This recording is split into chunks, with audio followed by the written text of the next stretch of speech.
अंकिता, चल एक ना पहेली का जवाब दे, ठीक है? ऐसा क्या है जिसके पीछे हर एक इंसान डेस्परेट है, हमारा पूरा जीवन इसे पाने में निकल जाता है, समय के साथ इसकी वैल्यू ढलती है, जिसके पास ये चीज हो वो भी टेंशन में होता है और जिसके पास ना हो वो भी परेशान रहता है। डिजिटली तो इसकी प्रेजेंस रहती ही है, पर ये जब फिजिकली हाथ में होता है ना तो मजा ही अलग आता है, बहुत अच्छा लगता है। ये पैसा हो सकता है। अरे वाह, सही जवाब। ये ले चॉकलेट खा। बाकी सब तो ठीक है, लेकिन पहेली में तूने ऐसे क्यों बोला कि समय के साथ इसकी वैल्यू ढलती जाती है? अभी समझाती हूँ। पहले 100 रुपए का नोट दे अगर है तो। हाँ, ये अब इस नोट को तू गौर से देख। इसी नोट से पहले तेरे दादाजी कम से कम 1 महीने का राशन लेके आते थे, तेरे पापा 1 हफ्ते की सब्जी, और आज देख ले हम लोग इससे ज्यादा की तो कॉफी पी लेते हैं। बात तो सही है। लेकिन वो दिन भी ना ज्यादा दूर नहीं जब हम खुद अपने बच्चों को बोल रहे होंगे कि बेटा हमारे जमाने में 100 रुपए में क्या क्या चीजें आ जाती थी। तो इससे हमें क्या समझ में आया कि जैसे जैसे समय बीतता है महंगाई बढ़ती रहती है और पैसों की वैल्यू कम होती रहती है। बिल्कुल सही। स्टॉक मार्केट के और ऐसे ही इंटरेस्टिंग वीडियोस के लिए हमारा स्मार्ट मनी पेज जरूर विजिट करें। लिंक आपको डिस्क्रिप्शन बॉक्स में मिल जाएगा। अब इस बढ़ती महंगाई की प्रॉब्लम से मुझ जैसे 17% इंडियंस तो बच जाएंगे, और बाकी तो जैसे लोग इस प्रॉब्लम का सोल्यूशन जानते हुए भी इसका कुछ नहीं कर पाएंगे। क्यों? तू ऐसा क्या कर रही है जो मैं नहीं कर सकती? Tell me something. जब तेरे पास पैसा आता है तो तू उसका क्या करती है? जब मेरे पास पैसा आता है तो मैं उसे संभाल के रखती हूँ और टाइम आने पे धीरे धीरे खर्च करती रहती हूँ। बस यही हम दोनों अलग हो जाते हैं। मैं भी समय आने पर अपना पैसा खर्च करती हूँ, पर तेरे जैसे अपने पैसे को रखती नहीं हूँ, उसे इन्वेस्ट करती हूँ। क्यों? क्योंकि मुझे समझ आ गया है कि अगर आज प्याज 60 रुपए किलो के दाम पर मिल रहा है तो कल ये 200 रुपए पर किलो के दाम पर पहुंच सकता है। लेकिन प्याज की जरूरत तो मुझे आगे भी पड़ेगी, तो मुझे करना क्या चाहिए? अपने 60 रुपए की वैल्यू बढ़ाकर 200 रुपए करनी होगी, तब जाके इन्फ्लेशन से लड़ पाऊंगी। ओह, तो तू ये इन्फ्लेशन से लड़ने के लिए इन्वेस्ट करती है? हाँ जी, इन्फ्लेशन तो एक रीजन है, पर मैं ऐसे और कई सारे एडवांटेजेस बता सकती हूँ तुझे for you to start investing.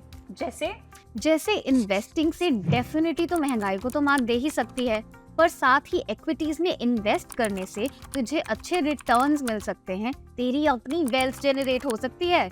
इस वेल्थ से तू अपने जीवन में कई सारी चीजें सॉर्ट कर सकती है। फॉर एग्जाम्पल तेरी अडल्टिंग या रिटायरमेंट तक की प्लानिंग हो सकती है। इस वजह से तू लाइफ में बड़े रिस्क उठाने की ताकत रख सकती है, जैसे नया घर, गाड़ी, फ्यूचर में बच्चों की अच्छी जगह से पढ़ाई, अपने पेरेंट्स को अच्छी फैसिलिटीज देना, अपने ड्रीम्स को पूरा करना, और कोई बिजनेस प्लान कर पाना, एंड सो मच मोर। और तो और इन्वेस्टिंग से तू कई सारे टैक्स बेनिफिट्स भी उठा सकती है। यार तेरी बात तो सही है, लेकिन ये इन्वेस्टिंग के बारे में ना मैंने कुछ ऑपोजिट बातें भी सुनी है कि जैसे ये गैम्बलिंग होता है, इसमें पैसे डूब जाते हैं और कि ये सिर्फ एक्सपर्ट्स ही कर सकते हैं। अंकिता यार, ये सारे मिथ्स फैला कौन रहा है? ये एकदम सिर्फ मिथ्स हैं। आज के समय में when knowledge is just a click away, investing के बारे में हर कोई जान सकता है।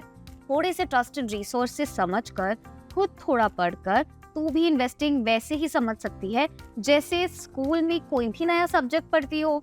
तो ये सिर्फ एक्सपर्ट्स के लिए तो बिल्कुल भी नहीं है।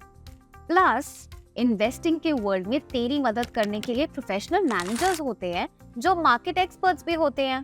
इसमें तू अपना पैसा उनको देती है और वो अपनी समझ से तेरा पैसा तेरे बिहाफ पे इन्वेस्ट करते हैं और तुझे अच्छे रिटर्न लाकर देने की कोशिश करते हैं। On top of that SEBI, जिसका नाम तो तूने सुना ही होगा, इनका तो काम ही यही होता है कि हम जैसे इन्वेस्टर्स के इंटरेस्ट को प्रोटेक्ट करें और हमें किसी भी तरह के फ्रॉड से बचाएं। अच्छा यार नैना, मुझे एक बात बता, ये इन्वेस्टिंग सिर्फ वो लोग नहीं करते जिनके पास पैसा होता है? यार ये सब बातें तुझे कौन बता रहा है? अंकिता, तुझे पता है तू इन्वेस्टिंग 100 रुपए के छोटे अमाउंट से भी शुरू कर सकती है। अगर ये सब पहले पता होता तो इन्वेस्टिंग कब की शुरू कर दी होती मैंने। वेल, अभी भी देर नहीं हुई है, लेकिन हाँ, तू जितना लेट करेगी तुझे उतना ज्यादा अपॉर्चुनिटी लॉस झेलना पड़ेगा, क्योंकि इन्वेस्टिंग वर्ल्ड में टाइम का बहुत बड़ा इंपॉर्टेंस होता है। यार टाइम और इन्वेस्टिंग का क्या रिलेशन है? एग्जाम्पल से समझाती हूँ, ठीक है। हम दो लोग हैं, मान ले हम दोनों इन्वेस्टमेंट रिटायरमेंट के ऑब्जेक्टिव से करना चाहते हैं, ठीक है। दोनों ही मंथली 10,000 रुपए डालने वाले हैं और इस एग्जाम्पल में ये भी मान लेते हैं कि दोनों का एक्सपेक्टेड रिटर्न 12% पर एनम है, ठीक है। लेकिन यहाँ सिर्फ एक डिफरेंस है कि तूने प्रोक्रास्टिनेशन के चक्कर में इन्वेस्टमेंट 2 साल लेट शुरू किया। तो यहाँ क्या हुआ, दोनों का SIP अमाउंट सेम है, एक्सपेक्टेड रिटर्न्स भी सेम है, बस अलग क्या है, द टाइम। तू इन्वेस्ट कर रही है 5 साल से और मैं इन्वेस्ट कर रही हूँ 7 साल से, जिसका नतीजा तेरे पास होगा कि 8 लाख तक का ही अमाउंट तेरे पास कलेक्ट हो पाया। वहीं मैंने तेरे कंपैरिजन में 2.5 लाख ज्यादा इन्वेस्ट करके 5 लाख ज्यादा कलेक्ट कर लिए। यार 2 साल लेट इन्वेस्ट करने से इतना ज्यादा डिफरेंस, ऐसे कैसे? ये ही तो होता है पावर ऑफ कंपाउंडिंग। ये क्या होता है? यहाँ जो तेरा इन्वेस्टेड पैसा है वो कंपाउंड होता रहता है बेसिकली। मतलब इन्वेस्टेड अमाउंट तो रिटर्न देता ही है, रिटर्न्स भी रिटर्न्स देते हैं। Hence the big difference in just 2 years। Ma'am थोड़ा सिंपलीफाई कर दे प्लीज। देख, पिछले एग्जाम्पल में जो तूने 10,000 रुपए इन्वेस्ट किए उसमें कितना इंटरेस्ट मिल रहा था? 12%। तो पहले साल उसमें रिटर्न कितना मिलेगा तुझे? 12% ऑफ 10,000 इट इज 1200। एग्जैक्टली। तो टोटल अमाउंट तेरा हो गया 11,200 रुपए, ठीक है। अब तुझे लगेगा कि अगले साल भी 1200 ही रिटर्न मिलेगा क्योंकि इंटरेस्ट तो दूसरे साल भी 12% ही है, हाँ राइट। यही तो गलत हो जाती है क्योंकि नेक्स्ट ईयर से तुझे कंपाउंडिंग की पावर देखने को मिलेगी। दूसरे साल तुझे इंटरेस्ट मिलेगा 1344, जो कि तीसरे साल में तेरा 1505 हो जाएगा। तो ऐसे तेरा इंटरेस्ट हर साल बढ़ते जाएगा विद द मैच्योरिटी अमाउंट। और यही है पावर ऑफ कंपाउंडिंग। जितना जल्दी तू इन्वेस्ट करना शुरू करेगी उतना ज्यादा कंपाउंडिंग की पार्ट देखने को मिलेगी तुझे। यार इसका तो मुझे बिल्कुल आइडिया नहीं था। तू यही बैठ, रुक मैं अभी शुरू।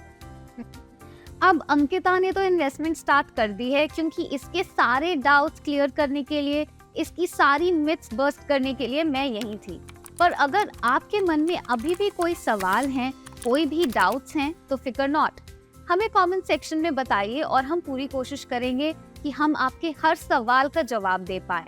और अगर इस वीडियो से आपके सारे डाउट्स क्लियर हो चुके हैं तो आप वेट क्या कर रहे हैं? Stop waiting and start investing. Investments in securities market are subject to market risks. Read all the related documents carefully before investing.